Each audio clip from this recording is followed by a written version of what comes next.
We'll give Bob a second, but is everyone on set? Don't wait for me. I can. Thank you.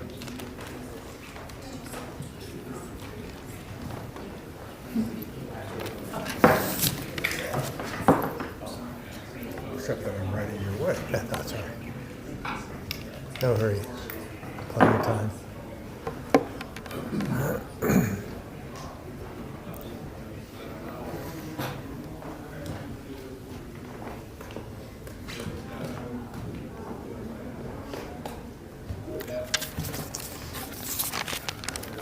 Good afternoon, everyone, and thank you for being here today.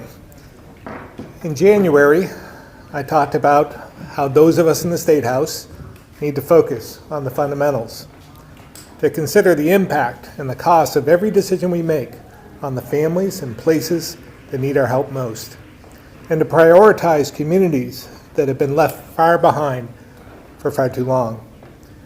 And as I said then, thanks to all the federal money and state surpluses, we have a once-in-a-lifetime opportunity to do just that, increasing economic equity from region to region, which will benefit our communities and families all across the state.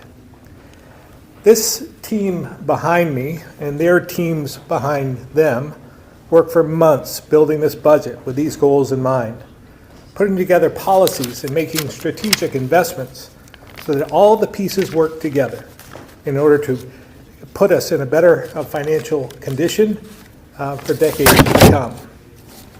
The budget we presented to the legislature in January prioritized low and moderate income Vermonters with tax relief, historic child care subsidies, increased dental care, permanent homes for the homeless, more housing for middle income families, upgrades to water and sewer and mobile home parks, weatherizing homes, funding for career training, and much, much more.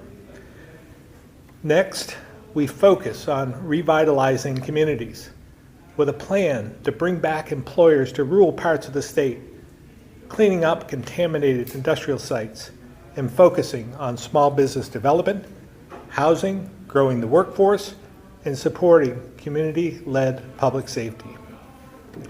We also made sure there was state money to leverage federal funding for the next 3 to 4 years so we can help communities by upgrading roads, bridges, water, sewer, stormwater, and more.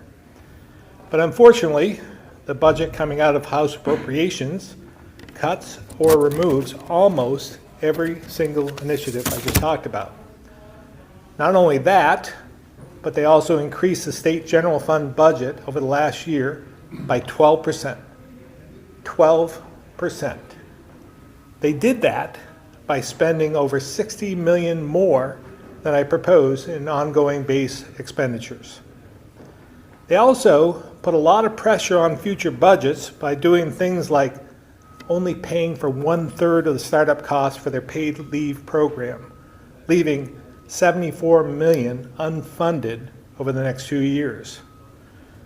I think what they're banking on, or hoping, these unprecedented fiscal times, fueled by federal dollars and state surpluses, will continue, when in fact, their own economist says the opposite is true.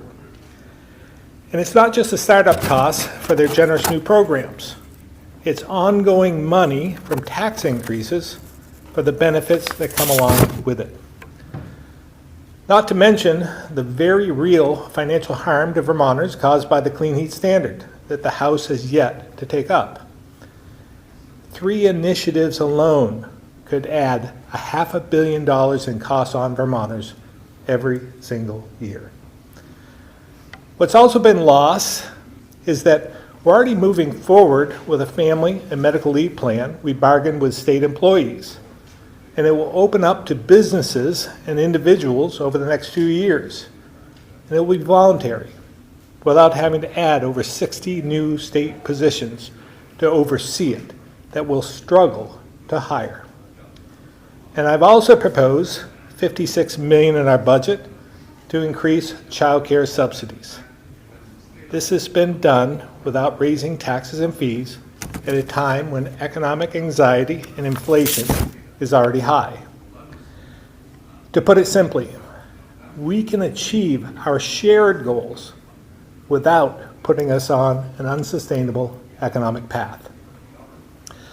I believe one of the reasons I was elected was to bring balance, common sense, and pragmatism to the table. And I think I've proven over the years that I'm not an alarmist. But I have to say, I'm very concerned with the direction we're heading in. And it's not because of some of my proposals have been cut. I understand the process, and neither side gets everything they want. That's how it works, but this year feels different. I'm truly worried about the seniors on fixed incomes, the working families who can't afford to pay more, and the communities who need our help most. And I also worry about how we will possibly pay for all of this as we look towards an uncertain economic future. In my opinion, if this budget passes, with all these big ticket initiatives that come along with it all at once, it has the potential to hurt Vermont in both the short and long term. So I hope Vermonters are paying attention. Our budget proposal was built through a collaborative, thoughtful process where we weighed priorities and focused on those who need our help most. It was balanced, and we fully funded new initiatives. It invested in future expenses to make sure we could ride out the economic downturn that's sure to come. And we did all of it without raising taxes and fees. I'm sorry to say the House budget does not meet those same principles. To make room for the over $50 million in increased spending in the BAA, which, by the way, I warned against, they had to siphon off every bucket they could possibly find. They also had to increase taxes and fees, including on those who can least afford it. And the reality is, this budget and the $500 million in new taxes, fees, and penalties could eventually pass, even if I veto it, because they have a supermajority. If that happens, we'll not only have squandered this once-in-a-lifetime opportunity, but we'll have turned it into a liability. So, from my perspective, this is not business as usual in this building. It's more important than ever for Vermonters to know what decisions are being made and make their voices heard by calling their legislators. So with that, I'll open the question, and I have my team here to answer any that I can't.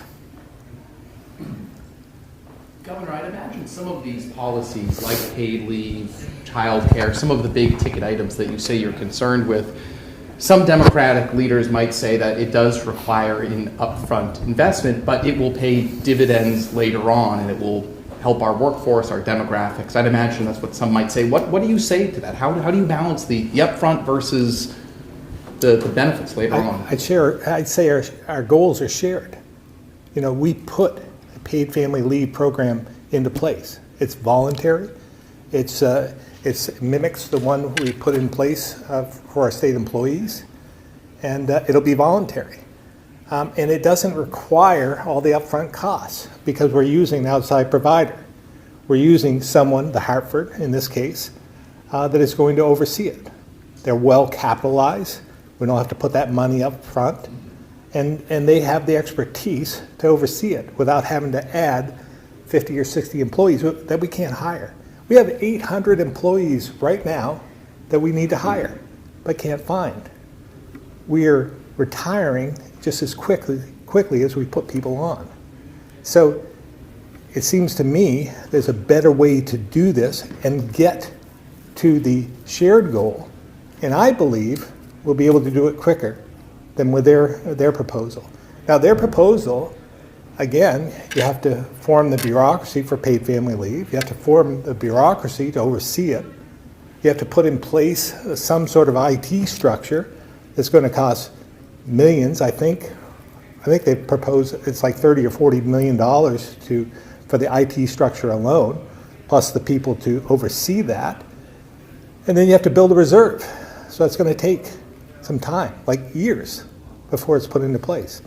Ours can be done in a lot less time than that.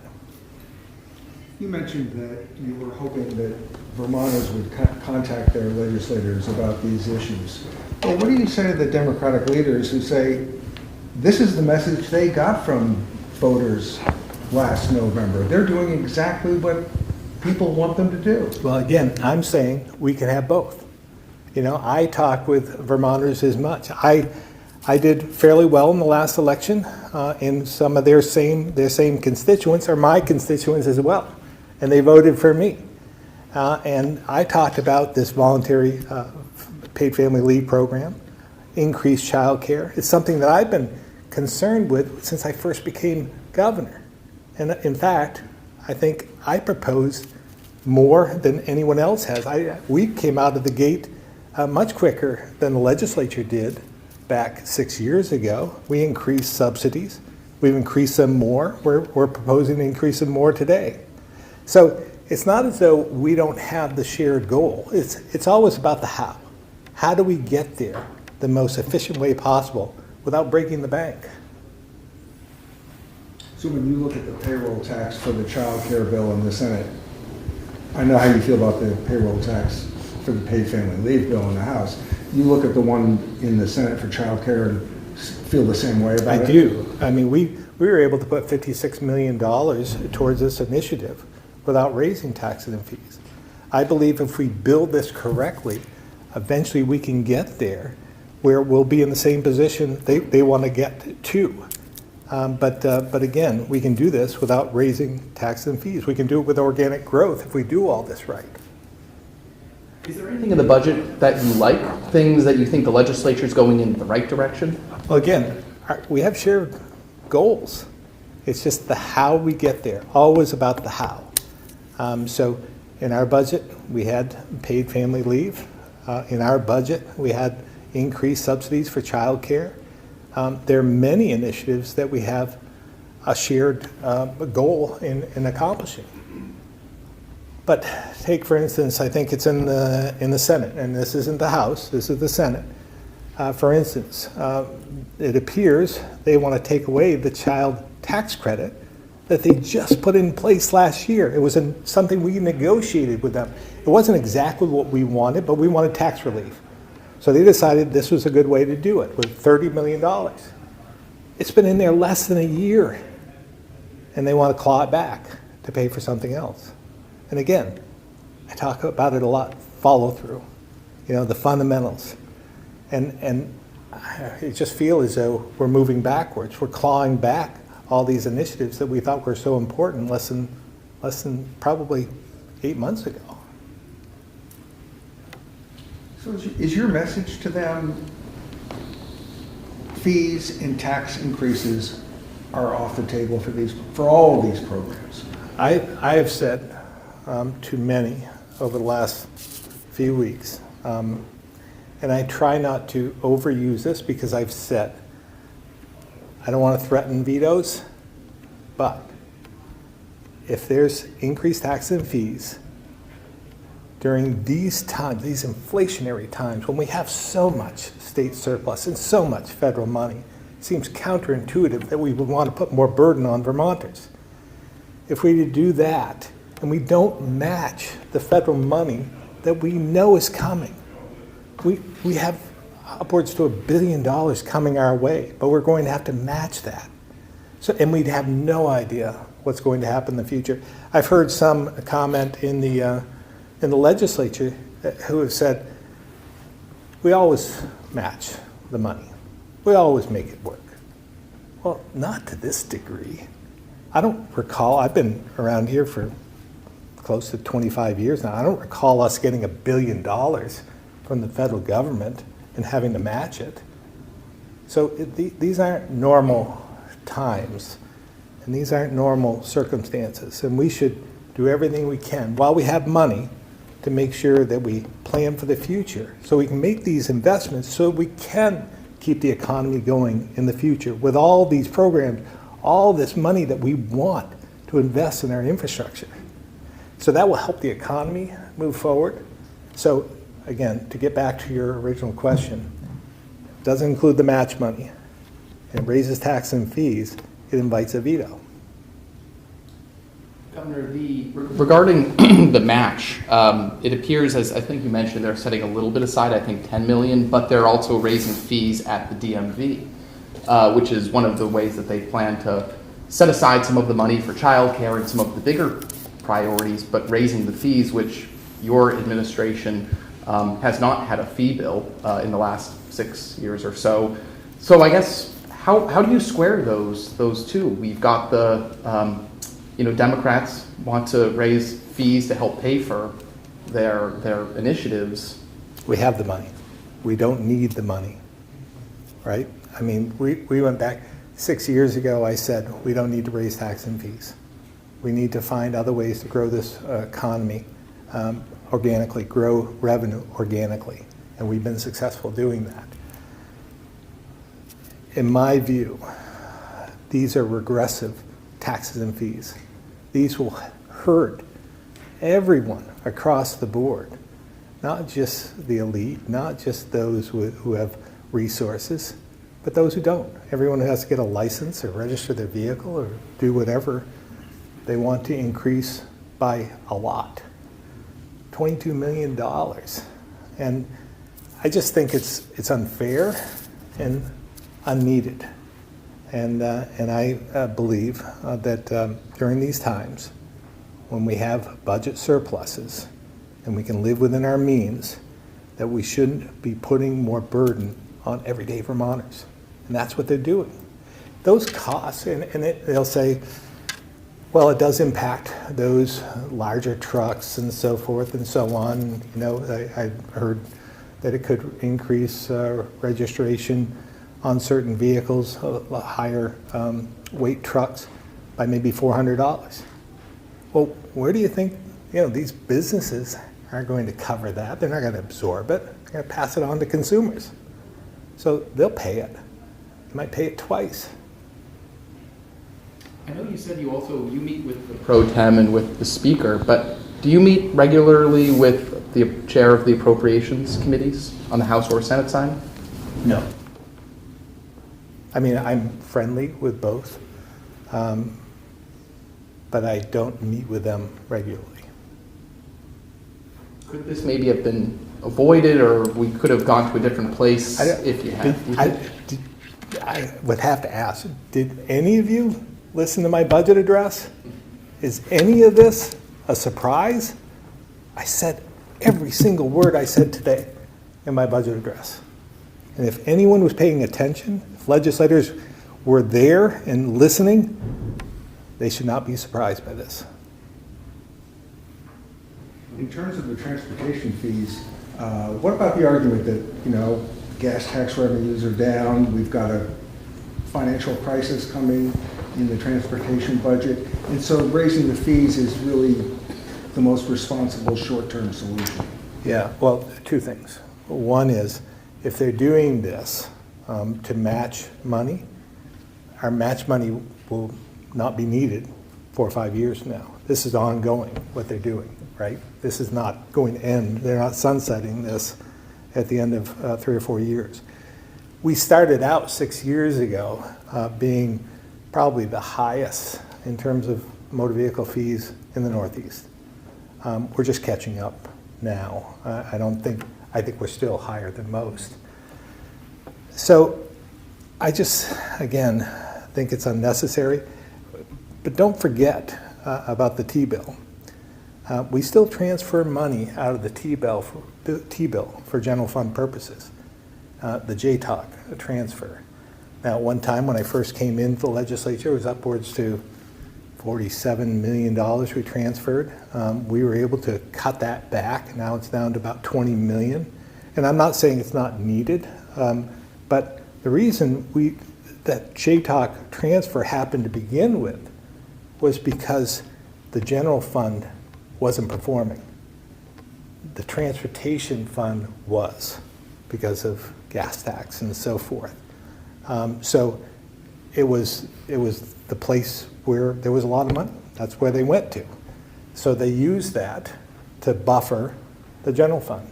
Well, now it's turned around. We still transfer 20 million out for general fund purposes, but the general fund's performing quite well right now. maybe it's time to turn that around. Maybe it's time to stop transferring money out of the transportation fund for general fund purposes and let the general fund absorb that. Because we're transitioning to a new frontier as well. I mean, the gas tax has changed, the cars have gotten much more efficient, so we're not collecting as much tax revenue, and we're moving with lightning speed, I might add, to electrification. So we're going to have to find a different way, both on the federal level and the state level, and we put a proposal together, and we're listening to some of their ideas as well, as to how are we going to put some sort of a user fee within the collection of taxes or from electric vehicles, which we don't today. And I know it's a small portion of our vehicles now registered, but it's growing. It's up, I think it's 5 or 6% at this point. You said early on, you're not an alarmist, but this year, you feel something is different this year, right? Is that pretty close? Yeah. What is going on in your mind? What's different? I think, it's not as though I haven't faced a supermajority before, but now we have all this money, right? And so, and I know there were a lot of promises made during the election. I'm not blaming the House or the Senate in terms of following through on what they promised, but we have to be realistic here, and we can't forget. And I don't know as some have gone through an economic downturn. I've been through a couple, both in business and here in this building, and it's not pleasant. I think you probably remember, Bob, when we went through a downturn under Governor Douglas's watch. There was a lot of rifts. A lot of state employees lost their jobs. I think upwards to maybe 1,000. And that happens quickly. And so we don't live in this utopia. There's going to be a downturn. We saw the effects of who saw the bank closures happening on the national level coming. I didn't. I don't think anyone did. But it sent a ripple across the country. And again, we're okay. Everything's going fine. But if something like that were to happen, again, we'd see a downturn. And I think we have to be prepared for that. And if I'm wrong, great. We'll have money available on the bottom line with a budget surplus that we can use to put towards those initiatives and grow it without raising taxes and fees. Governor, this is going back to something you said earlier, but when you're talking to legislators, are you getting the sentiment that they think that they can hit the federal matches despite paying for all of this? Is that kind of what they're saying? Yeah, they're betting that and hoping that we'll keep performing, right? I mean, we're seeing unprecedented revenue coming through our coffers. But again, our economists, their economists have said this isn't going to last. There's a day of reckoning here. So we just need to be prepared for that. Let's not go in blindly and have to take something away. Let's build it so that they have faith in what we do, so we don't have to take and do an about face. On a similar but unrelated note, the House of Representatives today is taking up the independent school bill as a result of the Supreme Court decision last year. Maybe Secretary French can weigh in as well. This would bar funding from private schools and independent schools, a few of them. What are your thoughts on this proposal? Well, I probably have talked enough and got myself in enough trouble already, but I will say I'm a fan of independent schools. I think it's part of our educational system, has been for decades, if not centuries, and I think that there's room for both. So I'm hoping that there'll be agreement in making sure that we protect all the resources we have so we give kids the best education possible. Let's go back to the kids. What's best for them? So I think there's room for both. Secretary French? Calvin, I've testified earlier in the session on the topic. My perspective is we just came through a very contentious regulatory process. The state board, to its credit, strengthened the regulatory oversight of independent schools. The bulk of those rules go live in July 1, of this year. So my perspective is let's let those regulations go into effect before we contemplate any further structural changes to the system. To the governor's point, it's a system that served Vermont and rural Vermont and places where I've worked quite well over the years. And we have strengthened the regulatory approach, and I think those regulations should be given a chance.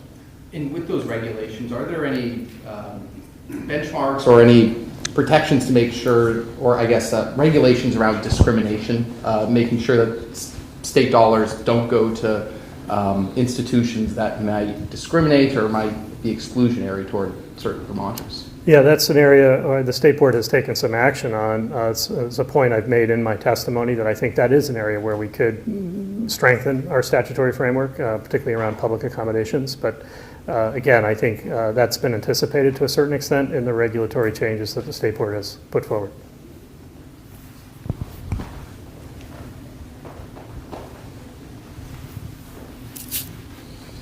Do you have any thoughts on the reappraisal, though? No. Whether or not it should move to the state, take it away from local municipalities and have the state do reappraisals? Yeah, I don't have thoughts on that. We have a tax commissioner right here. Who can answer that one. I think it's a really big question, right? There are a lot of moving parts to that. So what our testimony was really focused on was, let us study that, right? Let's figure out what the pros and cons are, what the transition period needs to look like. So we were happy to be at the table to be part of the discussion, and we're happy to be part of the study and do that research and come back and report to the legislature. I do think it might be a little bit premature for the actual transition to happen in law before we're able to report back on those studies and what it would actually take. Do you have the impression that the law or the bill at this point assumes that the study will recommend how the state can do it, but be more of a roadmap of how the state can achieve this goal? Well, certainly if the bill today is transitioning it, so yeah, I think that is making an assumption that would have to be the better approach. So our hope would be that we could study it and then come back and talk about what that structure would look like, if that's the best approach. Do you think having local appraisals is sort of an outdated concept these days? And given the problems that towns have getting appraisals done on a timely basis, and so there's an argument for the state to do it? There's certainly an argument for it. That's why we're having the discussion, right? But there's, again, a lot of unanswered questions, right? And not every community around the state is having the same struggles. Certainly some are. And we also want to acknowledge the system as a whole is really struggling, right? The money that we're putting into the system today is producing about 16 reappraisals a year. There's over 250 municipalities that are part of the system, and over 160 of those now have reappraisal orders through existing law because of what the hot real estate market has done over the last few years. So it's certainly a discussion worth having, right? And we've got to try to figure out some solutions. I just don't know exactly what that best solution is today. But again, happy to be part of these conversations and do that study and come back to the legislature and work in partnership on that. Governor, Senator Kitchell has put out a proposal for paid parental leave only. It would be a universal program for workers, 12 weeks to bond with a newborn, $600 flat fee. She says it would be not a huge administrative lift to do that. Is that a universal program that you would get behind? Yeah, I mean, we like our approach, to be honest with you. We like our paid family leave program that we've offered state employees, and we think we should be building off from that. Again, making sure that we have a structure to administer this, I think, is important. I don't know what she's contemplating, but again, I worry as much about the structure and the oversight and the building. Paid family leave program isn't going to be easy to implement.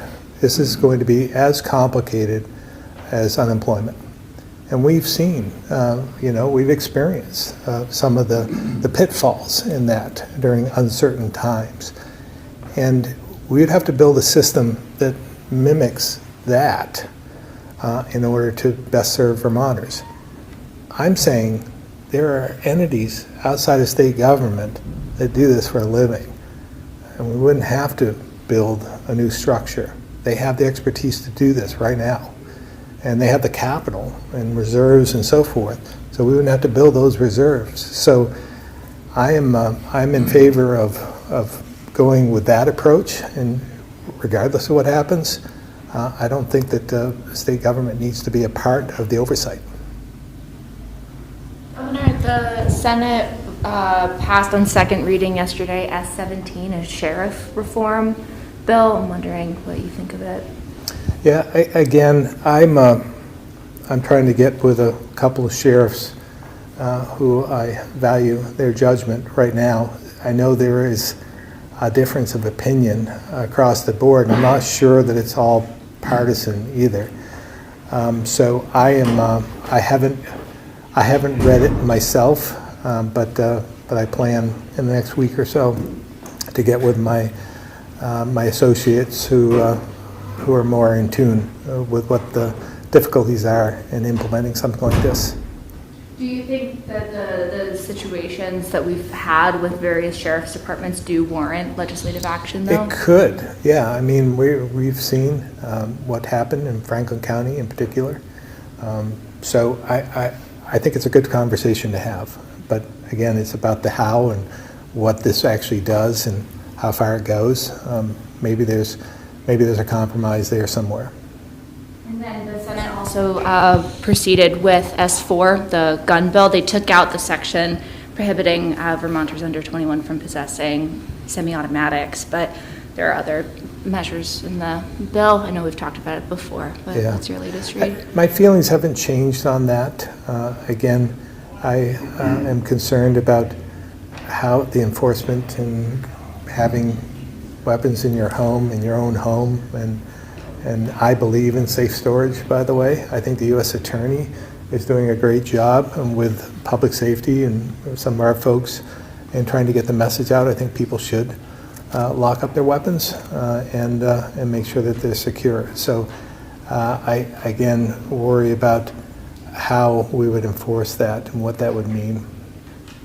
So do you mean you are in favor of safe storage to be an option and to encourage it among Vermonters, but do you think that legislative action is required on that? That's exactly what I'm saying. And I believe that the U.S. Attorney has taken on this initiative. We've been part of that. There's a lot of outreach. There's a lot of ads that I'm seeing. And I believe that trying to educate people as to why this is so important is going to be something that's, I think, essential. What about the 72-hour waiting period? Yeah, I mean, I've been concerned about that in the past, obviously, and I understand why it's there. What I haven't seen is the data to really back that up, and I know that what we see with suicides by using a weapon, a gun, is typically done by older males. And I would contend that older males probably already have the weapon. So I'm not sure that it's going to have a dramatic effect. But again, I understand why they're doing it. But I haven't seen the data to back up the claims. Would you be reluctant to sign it without the data? Well, I vetoed something close to that in the past. So we'll see. I mean, it still has a ways to go. We talked about it a few weeks ago and it was still in committee, but it overwhelmingly was voted in favor for in the second reading yesterday in the Senate. Senate Bill 18 dealing with outlawing flavored tobacco, flavored e-liquids, things, and Vermont would join California, Massachusetts, obviously, if it makes it all the way. Would this be a bill you're in support of? Yeah, I'm, anything we can do to prevent kids from smoking, I think is beneficial. I don't know if this does it or not.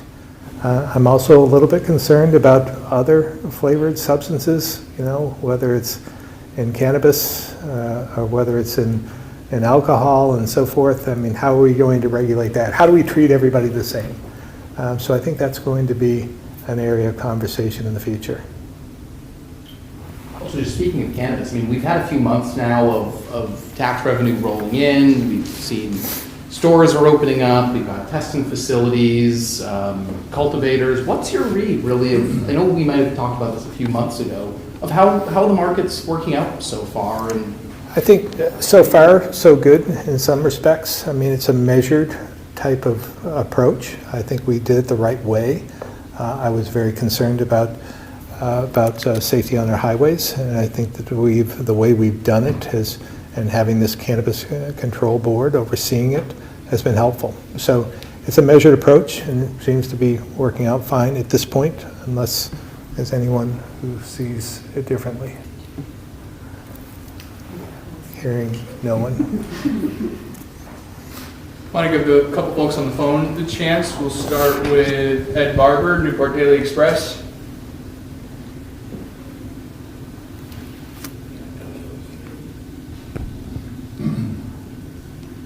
Governor. First of all, which is, have you seen the revenues coming in from the bills of cannabis, and are they anywhere close to what was projected? I heard revenue and anything close to what was projected. What was it one particular fund? No, revenues from the sales of cannabis. Oh. Are they coming in as projected? I don't know that, but my feeling is that it's a little underperforming, but I said from the very beginning we shouldn't be counting on a lot of revenue from this source. The more other states do this, the more it gets distributed across the country, and so we've never really counted on all that revenue to do anything in particular. But I don't believe it's overperforming. Anybody? No. I'm seeing some heads shake. No, it's not overperforming. Okay. You haven't. Has the legislature put potential tax revenues in the budget?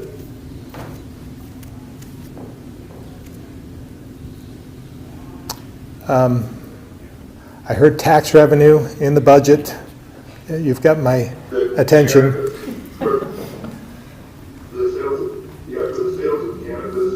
Has the legislature put any type of revenue that they're anticipating? Oh. I think we all did count on something coming in from that. I can't remember where it was going. About 4 million in total. Do you want to?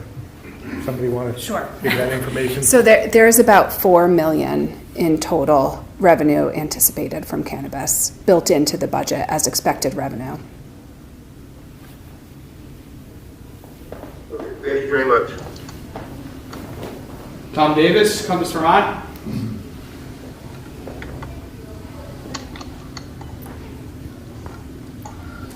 Quick question, Governor. You pointed out the fact that there hasn't been a lot of studies on the waiting period and the impact on different things, including suicide, but also homicide.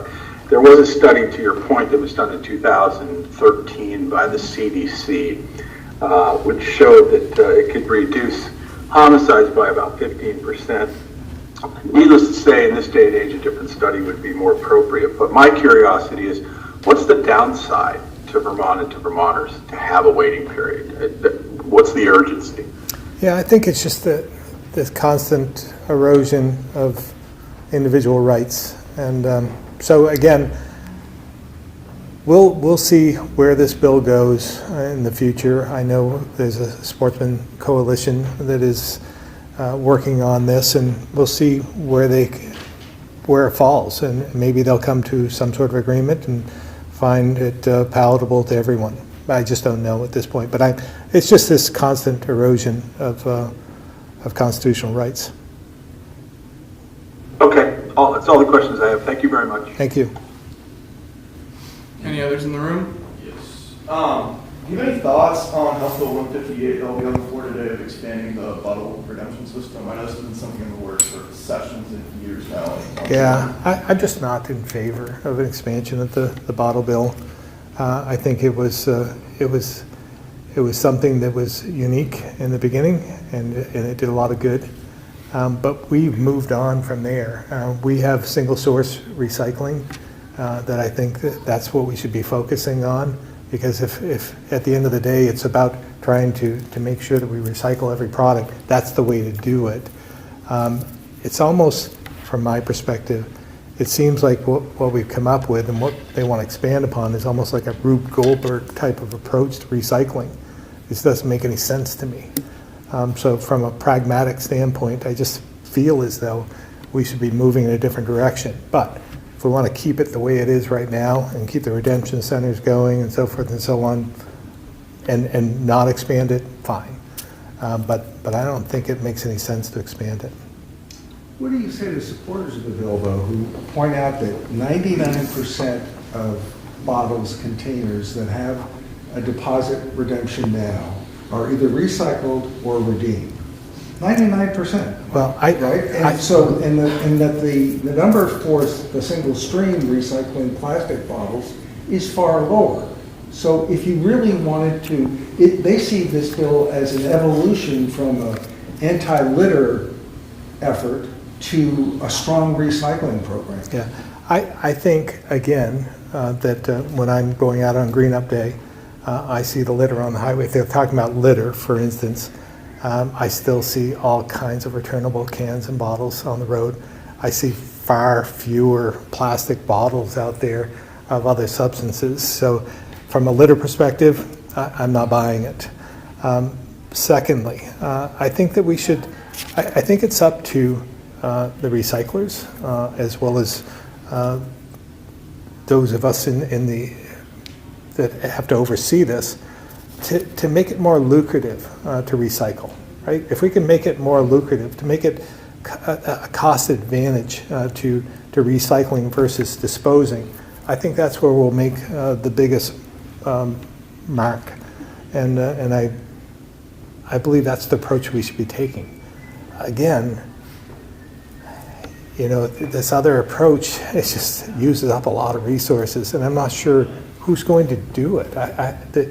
I'm not sure that all of the redemption centers can handle this. And where do we store it? Where do we put it? Then what do we do? And they can basically, I don't see them, I think they have a hard time taking care of what they have right now without expanding it. But maybe I've had this business all wrong. But I'm not seeing that it's that advantageous. It almost sounds like philosophically you're saying, let's recycle these plastic bottles through a single stream system as opposed to putting a deposit on them. Is Absolutely, that fair? yes. Yeah, no, I'm a huge recycler. I believe that we should be recycling every possible thing we can, and I do. But I think there could be an economic advantage to the consumer if we could figure a way to make it more lucrative to dispose of your recycle products versus your ordinary trash. I think that would make it even better. I'm not sure I know what Like if you have your recycling, you have your trash, so to speak, just to have some sort of more of an incentive to recycle rather than throwing it away. Because that's what they're saying is happening right now, correct? That they're saying people are just disposing of their plastics and not recycling? That the recycling rate is considerably lower, yeah. I don't know who's counting all those plastic bottles, by the way, but there's probably a way to measure that. Governor, not sure how familiar you are with this, considering it came out about 10 o'clock this morning. But are you familiar with Doug Hoffer's audit of the Department of Disabilities of Aging and Independent Living that came out this morning? I am not, but I have a Secretary of Human Services here that might be able to answer that. Okay, so essentially my question is, in his audit, he found that DAIL was not inspecting facilities on an annual basis like they're supposed to. Timelines of following up weren't necessarily followed, and he kind of just found multiple issues with that and was just looking for any type of anything on that. Yeah, so the good thing about the audit that happened is it's consistent with some of the findings and investments that Dale has already identified and made, both by adding positions and adding in the budget and adding additional inspections. So I think the good thing about the findings is there was nothing outside of what had already been identified by the department. It just further reinforced that they're on the right track.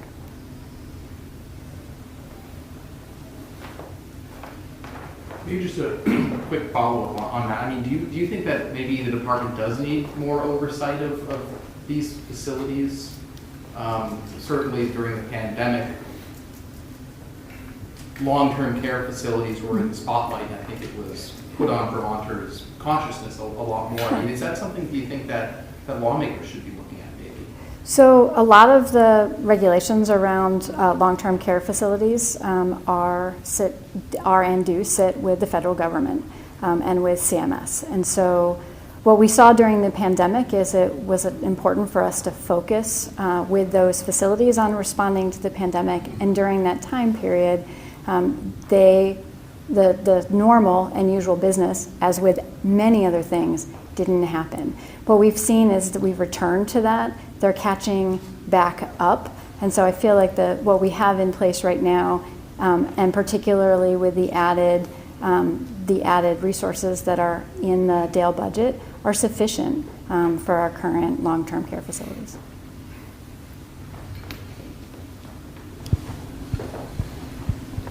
Governor, I was hoping to get your thoughts on the school safety bill that's probably going to get through the Senate here today. Kind of in the wake of Nashville, where do you think we are in general in terms of school safety in the state? And also, it's to my understanding that a recent amendment that would kind of exclude these behavioral assessment teams from certain schools that don't already have them, that you weren't in favor of that. I just wanted to see if that was correct. Dan?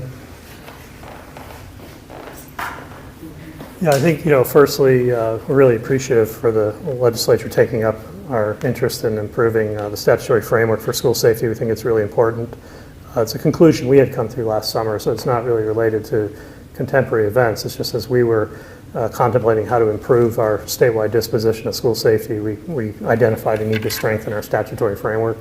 And our recommendation is that basically things that have been essentially voluntary over the years become mandatory. And those things pertain to physical safety, the drills, the planning, and then the behavior threat assessment. So we are concerned that basically when we had recommendations, it left to this pattern of inequality and inconsistent implementation around the state. And I think that's something we struggled with over the summer and ultimately led to our conclusion that we need to bring forward a recommendation to make things mandatory because we had a hard time justifying how some schools could be more safe than others, essentially, and all schools need to be safe. And I'm quite optimistic, as I know our team is in DPS, that behavior threat assessment is a really proactive element of our layered response, and it's really important that all schools engage in that. So we look forward to continue to work in partnership with the General Assembly, but from my perspective, behavioral threat assessment should be a mandatory approach.